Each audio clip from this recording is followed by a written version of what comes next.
কলবটা যেমন হবে অঙ্গ প্রত্যঙ্গ তেমন হবে।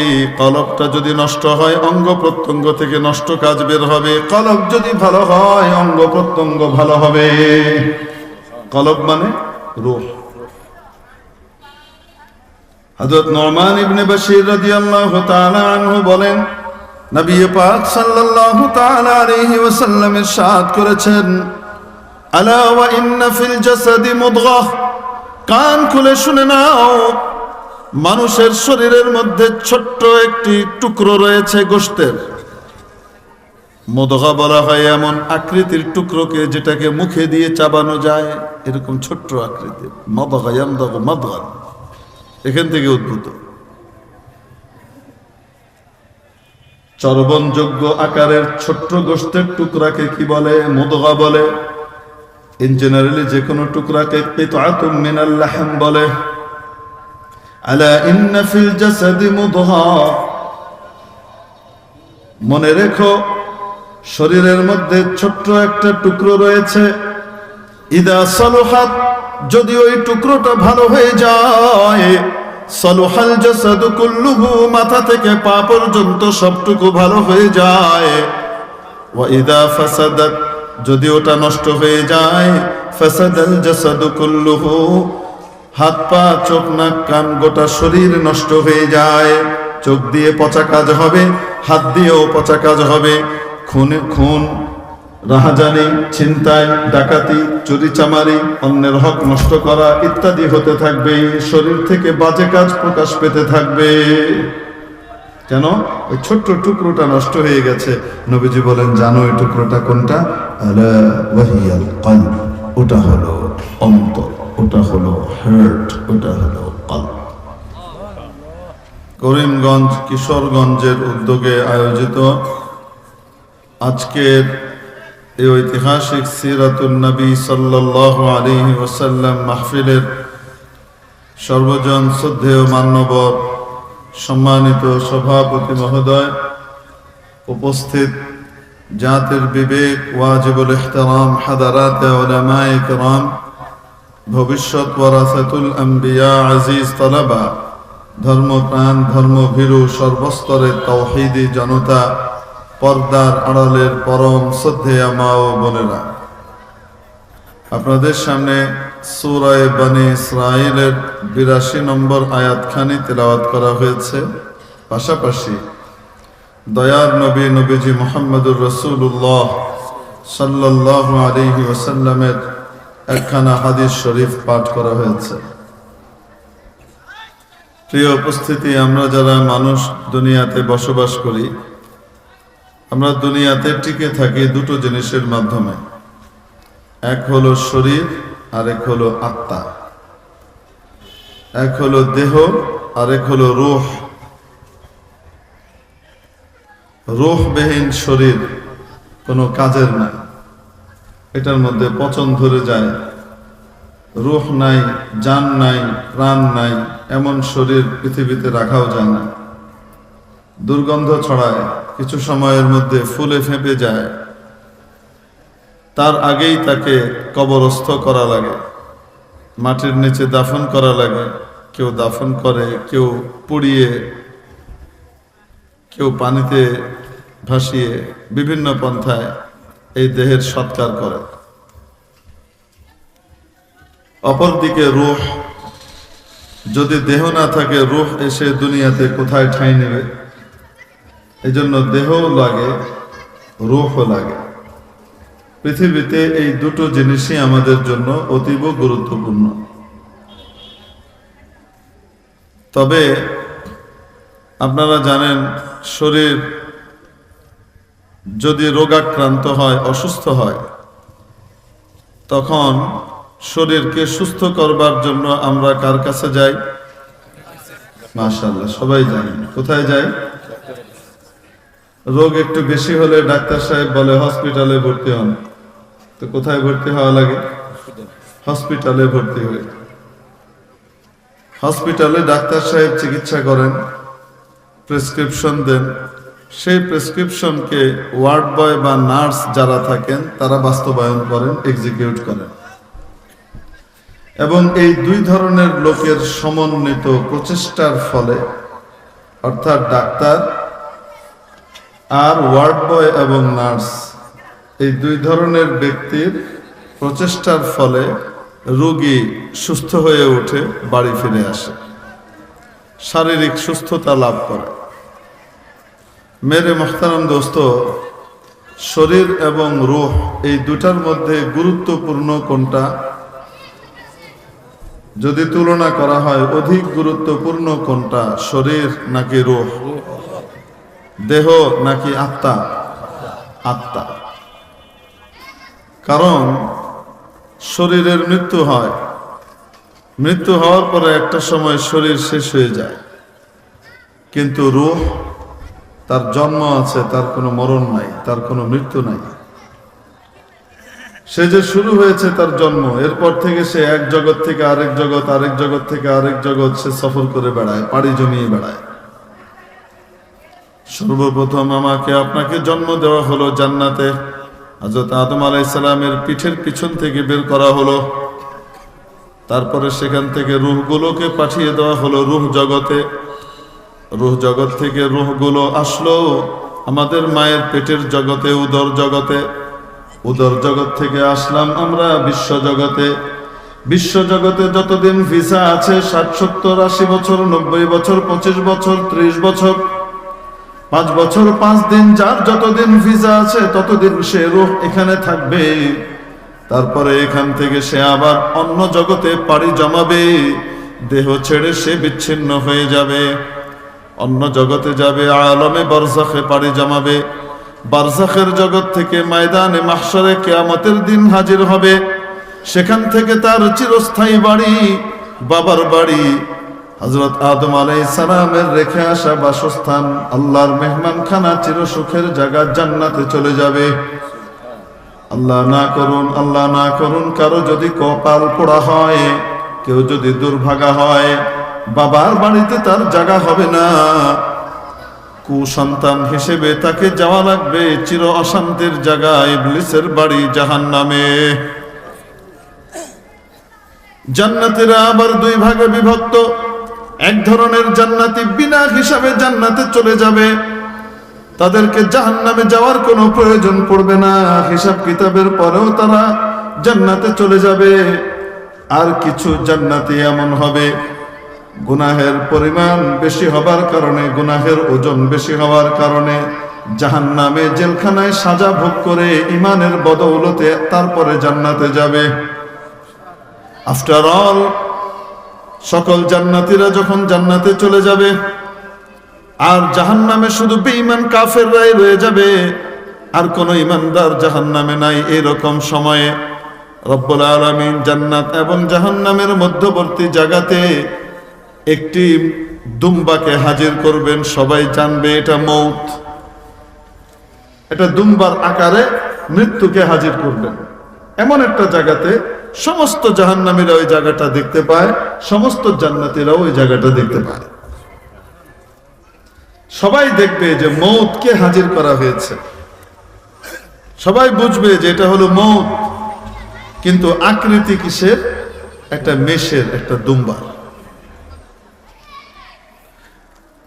তারপরে আল্লাহ তাবারক ওয়া তাআলা সকলের সামনে, জান্নাতীরাও দেখবে, জাহান্নামীরাও দেখবে, তাদের সামনে এই মৌত নামক দুম্বাকে জবাই করে দেওয়া হবে, এই মৌতের মৌত দিয়ে দেওয়া হবে। অর্থাৎ এরপরে আর কোনো দিন মৌত নামে কিছু আসবে না। যেদিন মৌতের মৃত্যু হবে, অর্থাৎ জাহান্নামীরাও আর কোনোদিন মৃত্যুবরণ করবে না, জান্নাতীরাও কোনোদিন মৃত্যুবরণ করবে না। জান্নাতীরা এত আনন্দিত আর এত খুশি হবে, আনন্দের আতিশয্যে তারা বুক ফেটে মারা যেত যদি মৌত থাকতো। মৌত নাই, তাই তারা মরতে পারবে না। আর জাহান্নামীরা এত ব্যথিত এবং এত দুঃখ আর কষ্ট পাবে, এই দুঃখে তারা প্রাণ ফেটে মারা যেত, যেহেতু মৌত নাই তাই তারা মৃত্যুবরণ করবে না। যারা জান্নাতি তারা জান্নাতে চিরকাল থাকবে, আবাদান আবাদা, যারা জাহান্নামে চিরস্থায়ীভাবে বেঈমান হওয়ার কারণে ঢুকেছে তারা চিরস্থায়ী জাহান্নামে থাকবে, কোনোদিন আর জান্নাতে যাবে না। রূহের যে মৃত্যু আসতে পারত সেই মৌতের মৃত্যু হয়ে গেছে, আর কোনোদিন মরণ আসবে না। শরীর তো শেষ হয়ে যায় কিন্তু রূহ কখনো শেষ হয় না। বুঝে থাকলে বলেন অধিক গুরুত্বপূর্ণ কোনটা, শরীর না রূহ? এই রূহ বসবাস করে মানুষের শরীরের মধ্যে। ছোট্ট একটা গোশতের টুকরো আছে যেটাকে হার্ট বলি আমরা, কলব বলি, সেখানে রূহ বসবাস করে। কোথায়? কলবের মধ্যে। যেহেতু রূহের আবাসস্থল হলো কলব, তাই কলবের গুরুত্ব গোটা শরীরের মধ্যে সবচেয়ে বেশি। কলব এর প্রভাব গোটা শরীরের সমস্ত অঙ্গ প্রত্যঙ্গের উপর প্রতিফলিত হয়। কলবটা যেমন হবে অঙ্গ প্রত্যঙ্গ তেমন হবে। কলবটা যদি নষ্ট হয় অঙ্গ প্রত্যঙ্গ থেকে নষ্ট কাজ বের হবে। কলব যদি ভালো হয় অঙ্গ প্রত্যঙ্গ ভালো হবে। কলব মানে রূহ। হযরত নুমান ইবনে বশীর রাদিয়াল্লাহু তাআলা আনহু বলেন, নবী পাক সাল্লাল্লাহু তাআলা আলাইহি ওয়াসাল্লাম ইরশাদ করেছেন, আলা ওয়া ইন্না ফিল জাসাদি মুদগাহ, কান খুলে শুনে নাও, মানুষের শরীরের মধ্যে ছোট্ট একটি টুকরো রয়েছে গোশতের। মুদগা বলা হয় এমন আকৃতির টুকরোকে যেটাকে মুখে দিয়ে চাবানো যায়, এরকম ছোট্ট আকৃতির। মাদগা ইয়ামদাগু মাদগান, এখান থেকে উদ্ভূত। চর্বণযোগ্য আকারের ছোট্ট গোশতের টুকরাকে কি বলে? মুদগা বলে। ইন জেনারেলি যে কোনো টুকরাকে কিতআতুম মিনাল লাহম বলে। আলা ইন্না ফিল জাসাদি মুদগা, মনে রেখো শরীরের মধ্যে ছোট্ট একটা টুকরো রয়েছে। ইদা সালুহাত, যদি ওই টুকরোটা ভালো হয়ে যায়, সালুহাল জাসাদু কুল্লুহু, মাথা থেকে পা পর্যন্ত সবটুকু ভালো হয়ে যায়। ওয়া ইদা ফাসাদাত, যদি ওটা নষ্ট হয়ে যায়, ফাসাদাল জাসাদু কুল্লুহু, হাত পা চোখ নাক কান গোটা শরীর নষ্ট হয়ে যায়। চোখ দিয়ে পচা কাজ হবে, হাত দিয়েও পচা কাজ হবে। খুন, রাহাজানি, ছিনতাই, ডাকাতি, চুরি চামারি, অন্যের হক নষ্ট করা ইত্যাদি হতে থাকবে। শরীর থেকে বাজে কাজ প্রকাশ পেতে থাকবে। কেন? ওই ছোট্ট টুকরোটা নষ্ট হয়ে গেছে। নবীজি বলেন, জানো ওই টুকরোটা কোনটা? আলা ওয়াহিয়াল কলব, ওটা হলো অন্তর, ওটা হলো হার্ট, ওটা হলো কলব। কারণ ওখানেই কে বসবাস করে? আত্মা এবং রূহ বসবাস করে। মেরে মুহতারাম দোস্ত, আজিজ ও বুজুর্গ, বলছিলাম মানব জীবন পরিচালিত হয় দুটো জিনিসের সমন্বয়ে দুনিয়াতে। একটা হলো তার শরীর, একটা হলো তার আত্মা। শরীর অসুস্থ হলে, রোগাক্রান্ত হলে ডাক্তারের কাছে যেতে হয় হসপিটালে ভর্তি হওয়ার আগে, ঠিক কিনা? তেমনি ভাবে রুহের যদি রোগ হয়, রুহের রোগের নাম হলো আল্লাহর নাফরমানি। রুহের রোগের নাম কি? আসতে বলে গুনাহ। ছোট হোক বড় হোক, যে কোনো রকমের হোক, এই গুনাহ হলো রুহের রোগ। রুহের মধ্যে যদি রোগ হয়, এত গুরুত্বপূর্ণ অঙ্গটার মধ্যে যদি রোগ হয়ে যায়, সেই রোগকে সারানোর দরকার আছে না নাই? সবচেয়ে দামি অঙ্গ যেহেতু কলব আর রূহ, এজন্য রব্বুল আলামিন সবচেয়ে দামি মানুষদেরকে বাছাই করেছেন। গোটা পৃথিবীর মধ্যে সবচেয়ে ভালো মানুষদেরকে বাছাই করেছিলেন ওই হার্টের উপরে কাজ করবার জন্য। তারা হলেন নবী রাসূল। তারা কারা? নবী রাসূল, যারা নিষ্পাপ, কোনোদিন তাদের কোনোদিন কোনো গুনাহ হয়নি, কখনো হবেও না। নবীদের কখনো কোনো গুনাহ হয় না। আল্লাহ রাব্বুল আলামিন এই রূহের ডাক্তার হিসেবে তৈরি করে দিলেন নবী রাসূলকে। দুনিয়ার ডাক্তার যখন চিকিৎসা করে, মেডিকেল সায়েন্সের যে বই আছে, গাইডলাইন আছে, সেটা দেখে দেখে সেটা অনুযায়ী চিকিৎসা করে, ঠিক কিনা? রুহানি ডাক্তার নবী রাসূলরা তারা যখন রূহের ট্রিটমেন্ট এবং চিকিৎসা করবেন, ওয়ায়ুযাক্কিহিম, এই আমল করবেন কিসের মাধ্যমে করবেন? আল্লাহর পক্ষ থেকে দেওয়া আসমানি এলেম যে রয়েছে সেই গাইড বুক অনুযায়ী। আসমানি ইলমের যে কিতাব রয়েছে, সহিফা রয়েছে, যে ওহী রয়েছে, সেটাই হলো নবী রাসূলের চিকিৎসার মাধ্যম। ওটা দিয়ে ওনারা কি করেন? ট্রিটমেন্ট করেন। বুঝাইতে পারেন? রব্বুল আলামিন হযরত আদম আলাইহিস সালামকে পাঠালেন সর্বপ্রথম রূহানি চিকিৎসক হিসেবে। উনি যখন চলে গেলেন, উম্মতের মধ্যে রোগ হবে কি হবে না? রোগ হলে সেই ট্রিটমেন্টের জন্য ডাক্তার তো দরকার। পাঠাইলেন হযরত শীস আলাইহিস সালামকে, তারপরে পাঠালেন ডাক্তার হযরত ইদ্রিস আলাইহিস সালামকে। এর কিছুদিন পরে মানুষের রোগ অনেক বেড়ে গেল। ছোট রোগ না, এখন বড় রোগ। শিরকে লিপ্ত হয়ে গেছে। ইন্নাশ শিরকা লাযুলমুন আযীম, নিশ্চয়ই শিরক সবচেয়ে বড় গুনাহ। জুলমের এক অর্থ হলো গুনাহ। জুলমের এক অর্থ কি? আস্তে বলেন। গুনাহকে কি বলে? কোরআন হাদিসে জুলুম বলে অনেক সময় গুনাহ বোঝানো হয়েছে। আমরা এই যে নামাজের মধ্যে পড়ি না, আল্লাহুম্মা ইন্নী যালামতু, বলেন দোয়া মাসুরা পড়ি না, আল্লাহুম্মা ইন্নী যালামতু নাফসি যুলমান কাসীরা, হে আল্লাহ আমি জুলুম করেছি নিজের উপর, অনেক অনেক জুলুম। ওয়ালা ইয়াগফিরুদ যুনুবা ইল্লা আনতা, এই জুলুম নামক গুনাহগুলোকে ক্ষমা করার মালিক একমাত্র আপনি। এখানে জুলুম দিয়ে কি বোঝানো হয়েছে? আমি জুলুম করেছি মানে আমি গুনাহ করেছি। আল্লাহ আমি নিজে নিজে গুনাহ করেছি, আমার উপরে অত্যাচার করেছি গুনাহের মাধ্যমে। আপনার যে নৈকট্য লাভ করতে পারতাম গুনাহ না করার মাধ্যমে, সেই নৈকট্য থেকে দূরে সরেছি, আমার উপরে অত্যাচার করেছি। ওয়ালা ইয়াগফিরুদ যুনুবা ইল্লা আনতা ফাগফির লি, অতএব আপনি ক্ষমা করে দিন আমাকে, মাগফিরাতাম মিন ইনদিকা, আপনার পক্ষ থেকে বিশেষ ক্ষমার মাধ্যমে। ওয়ালা ইয়াগফিরুদ যুনুবা ইল্লা আনতা, আপনি ছাড়া আর কেউ ক্ষমা করার নেই। ফাগফির লি মাগফিরাতাম মিন ইনদিকা, আপনার পক্ষ থেকে, ওয়ারহামনি, আমার উপর দয়া করেন, ইন্নাকা আনতাল গফুরুর রহিম, নিশ্চয়ই আপনি মহা ক্ষমাশীল এবং অতিশয় দয়ালু। সুবহানাল্লাহ। বলেন তো দেখি এখানে জুলুম মানে কি? ইমাম বুখারী রহমাতুল্লাহ আলাইহি একটা পরিচ্ছেদ কায়েম করেছেন কিতাবুল ঈমানের মধ্যে, কি বাবু যুলমিন দুনা যুলম। এই পরিচ্ছেদই হলো ছোট গুনাহ বড় গুনাহ সংক্রান্ত, এক গুনার চেয়ে আরেক গুনার তারতম্য সংক্রান্ত আলোচনা এখানে। বুঝাতে পারি না? তাহলে জুলুম মানে কি? গুনাহ। আস্তে বলেন, জুলুম মানে কি? ইন্নাশ শিরকা লাযুলমুন আযীম, নিশ্চয় শিরিক সবচেয়ে বড় গুনাহ। যখন শিরিকের রোগে আক্রান্ত হয়ে গেল, বড় গুনাহ আক্রান্ত হয়ে গেল, রূহানি রোগ ক্যান্সারে আক্রান্ত হয়ে গেল, কুফরে আক্রান্ত হয়ে গেল মানুষ, বড় ডাক্তার পাঠাইলেন হযরত নূহ আলাইহিস সালামকে, আউয়ালুর রুসুলি ইলা আহলিল আরদ। হযরত নূহ আলাইহিস সালামকে বড় ডাক্তার হিসেবে পাঠালেন।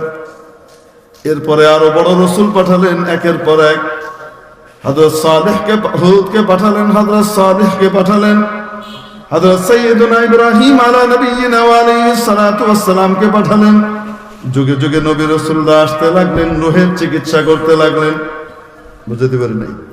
উম্মত আছে রোগ হবে, উম্মত আছে কি হবে? পেট আছে তো গু আছে, বলেন না কেন? ঠিক কি ঠিক না? গু আছে তো বাথরুম সারতে হবে, বাথরুম সেরে ওই বাথরুমটা লাগিয়ে রাখা, এটা হলো খারাপ।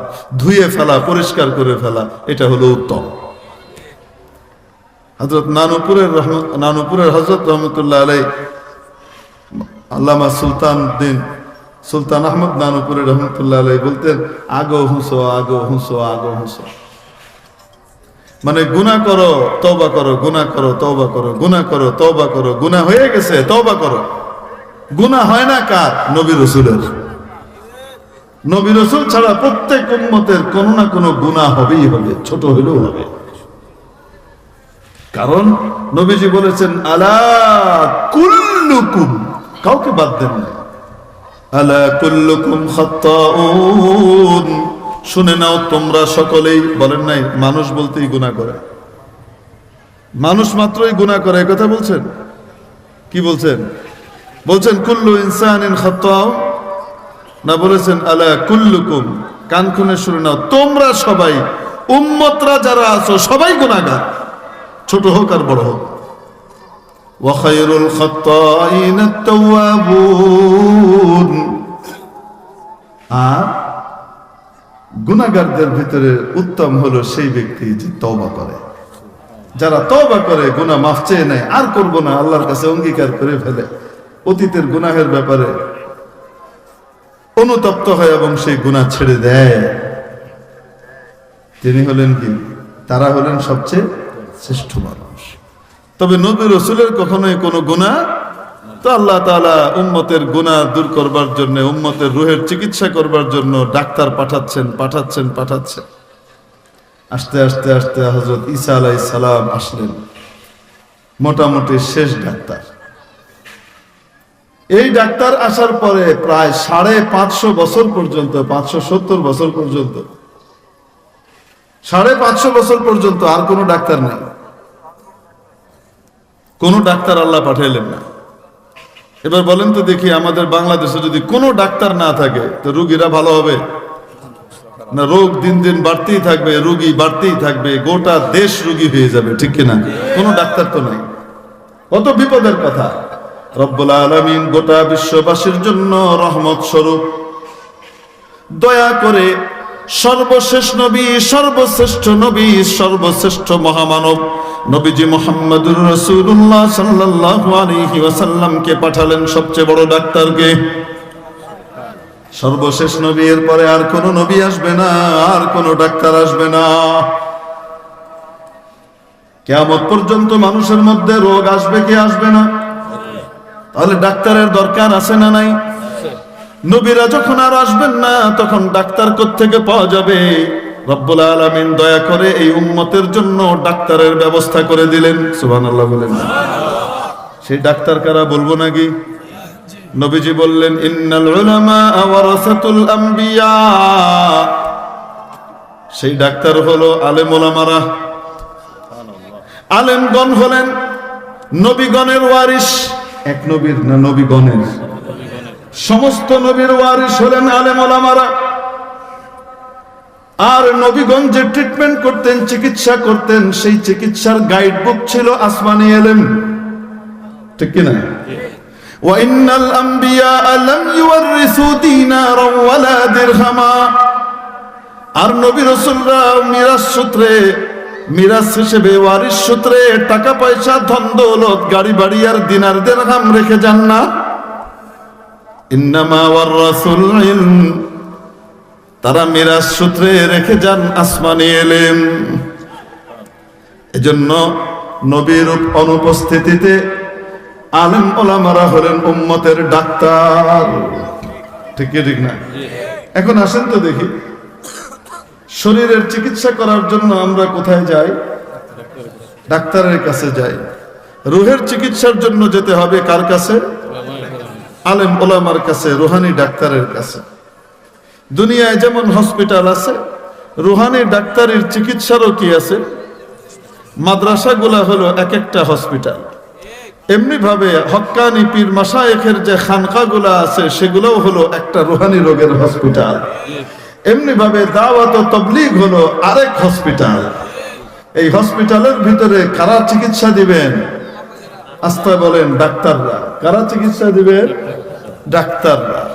আসেন এবার দুনিয়ার এক হসপিটালে আমরা গেলাম, সেখানে ডাক্তার পরামর্শ দেন, বাস্তবায়ন করেন কারা? নার্স এবং ওয়ার্ড বয়রা। অনেক ওয়ার্ড বয় অনেক পুরনো থাকে, এত অভিজ্ঞ থাকে, অনেক নতুন ডাক্তারের চাইতেও প্র্যাকটিক্যাল জ্ঞান তার বেশি থাকে। অনেক সময় হয় কি হয় না?